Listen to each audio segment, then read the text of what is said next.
Natan Sharansky is one of the most recognizable Jewish heroes of our era.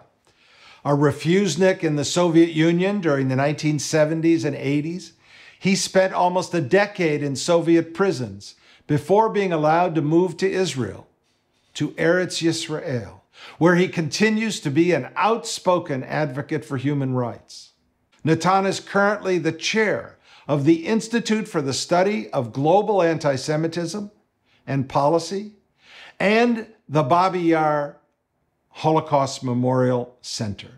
He will present a special award to Paul Miller, founder of the Miller Center for Community Protection and Resilience at Rutgers University, and an important partner with the March of the Living in standing against anti-Semitism and Holocaust denial. Kristallnacht was kind of introduction to Holocaust. And it should always remind us how easily the most free, advanced societies can turn into the source of evil, death, destruction, as a result of racial hatred and anti-Semitism. And today, when anti-Semitism is on the rise again, it is very important to remember the lessons of Holocaust. That's why the work of the organization like March of Living, which educates tens and hundreds of thousands of young people about Holocaust, is so important. I can tell from my experience of my daughters how important it was for them. And it is important to remember that fighting the anti-Semitism, it's not only a Jewish problem. It starts from Jews, it never finishes with Jews. So it is very important that many non-Jews, many non-Jewish organizations are part of this struggle. When I was in prison, I was arrested by the most powerful dictatorship in the world. And I was told that there is no hope, that I will never get out alive. I was always optimistic. Why? Because I knew that Jews of the United States, Jews of the world, together with Israel, never will stop fighting for my release, for the freedom of Soviet Jews. And I knew that we have many allies in this struggle, that the leaders of the free world in the end are on our side, and they will fight, and they will lead us in this struggle. And that's exactly my source of optimism today. When I look how many important initiatives and organizations are uniting their effort in combating anti-Semitism. Paul Miller is fighter against anti-Semitism and great believer in Tikkun Olam.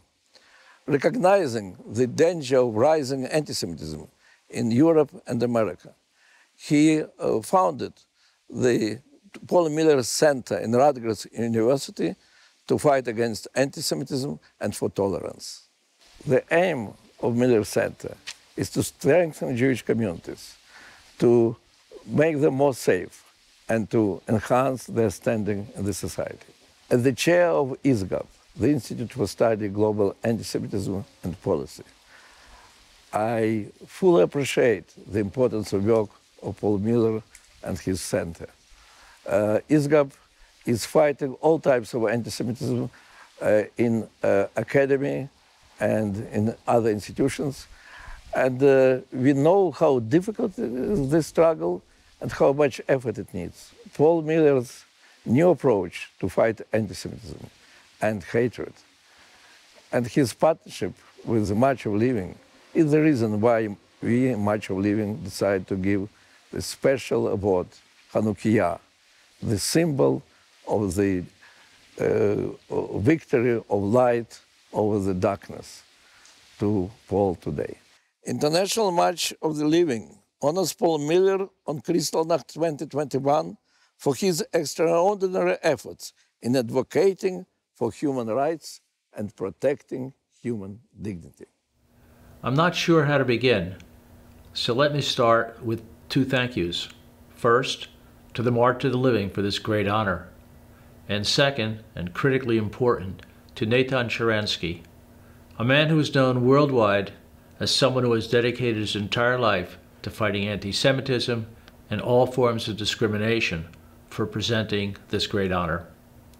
I know this Hanukkah menorah bears my name, but it truly should bear the names of the fellows, students, advisors, and everyone who has worked on behalf of the Center to make whatever contribution we have made in the global fight against anti-Semitism, racism, and all forms of discrimination and acts of terror against communities of faith possible. And on the top of the ladder stands the Center's Executive Director, John Farmer, without whose vision, guidance, and hands-on direction, the Center would not be where it is today, nor would it have been able to accomplish whatever we have been able to accomplish over the past 6 or 7 years. I also want to take this opportunity to say that it is not just me who should be here tonight.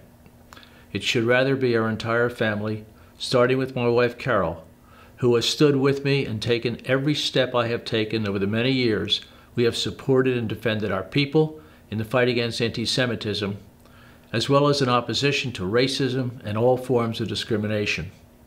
And in addition to my wife, our children, and I'm thrilled to say grandchildren as well. All of our efforts in support of the Center have been taken through our family foundation, where our children not only serve on the board of directors, but are senior officers. This has been done because we realize the fight against discrimination has been waged for generations, and I'm sad to acknowledge will continue long after my generation can no longer carry on the battle. The words of Daniel Jonah Goldhagen in his book, The Devil That Never Dies, are as true today as when he penned them many years ago.